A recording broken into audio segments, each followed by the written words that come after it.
The call came 2 hours after I sent my sister the ultrasound photo. It should have been a joyful moment. Our first baby, 12 weeks along.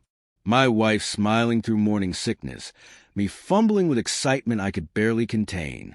But the second my sister spoke, her voice cracked into silence, cutting straight through the happiness I'd been holding on to. Get home. Now. Her tone was professional, detached, the same voice she used to deliver bad news to her patients. Only this time, I could hear her shaking. What is it? Is the baby okay? No, she whispered. Now listen to me carefully. You need to take your wife to another hospital, not the one she's been visiting. Why? What's wrong? Don't tell her you talked to me. My stomach turned to ice. You're scaring me. Good, she said quietly. You should be scared. Then the line went dead. I sat there frozen, staring at the glowing ultrasound on my phone. 2 silhouettes, a mother and her unborn child. Except now, I wasn't sure whose child it really was. I didn't confront her. Not yet. I started watching her instead.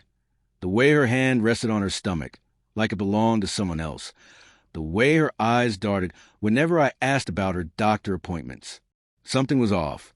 I just couldn't see the full shape of it yet. That night, she fell asleep early. I couldn't. The silence between us felt alive. Breathing, whispering. I picked up her phone. Not to invade, but to survive. There were deleted messages. I recovered them from the cloud.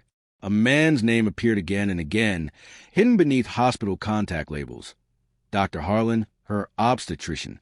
The timestamps matched her appointments. Some were late at night. One message, sent 2 weeks before the ultrasound, stopped me cold. I can't stop thinking about it. Her reply, we shouldn't talk here. My pulse didn't race. It slowed. The kind of calm that comes before destruction. I placed her phone back on the nightstand and stared at the ceiling until dawn. By morning, I knew I hadn't imagined a thing. My sister had seen something in that scan. Something medical, yes, but maybe something human, something wrong. Over the next week, I played my role perfectly. Smiles, small talk, breakfast, normalcy. Inside, I was dissecting every glance, every pause, every word. Quietly, I scheduled a follow-up appointment at a different hospital under my insurance, using another name. I told her it was a surprise checkup for peace of mind. She hesitated, then agreed. My sister arranged everything behind the scenes. When the doctor began the scan, I saw it, the flicker in his expression, professional calm, breaking. He excused himself and left the room. Minutes later, my sister walked in, holding a printout. She didn't say a word, just placed it on my lap. 2 heartbeats, 2 separate fetal signatures. I stared, numb. My wife looked from me to the screen, confusion turning to fear. The doctor returned, speaking carefully. It appears there was a previous pregnancy, terminated, about 8 weeks before this one began. There's residual scarring. Her face went white. That's not possible, she whispered. But her eyes confessed before her lips could. She hadn't just hidden a mistake. She'd hidden another man's child. That night, I waited until she was alone in the kitchen. The medical reports sat neatly on the counter. When she saw them, her breath caught, the sound of guilt leaving the body. What is this?" she stammered. "You tell me," I said quietly. No anger, just control. Her hands trembled as she reached for papers. She read them once, then again. "It's not what you think." I tilted my head, then explained what I should think. Tears came fast, too fast. "I made a mistake.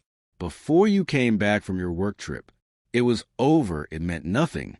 And the doctor?" I asked. She flinched. That was enough. The silence between us stretched thin. She tried to fill it, with apologies, half-truths, and excuses, but I'd stopped listening. The truth wasn't in her words. It was in how easily she could lie. When her voice finally broke into pleading, I placed the ultrasound photo between us, the one where she'd smile for the camera. "This," I said softly, "was the last time I thought you were my wife." Her eyes widened, the moment she realized forgiveness wasn't coming. I slid a stack of papers toward her. I prepared them quietly all week. Financial transfers, property divisions, custody waivers. I've arranged everything. I said, "You'll leave quietly. No one needs to know the rest." She shook her head, crying, "Please, we can fix this." "No," I said, "you broke something that doesn't mend." She reached for me. I stepped back. It wasn't anger stopping me anymore. It was indifference. And she felt it.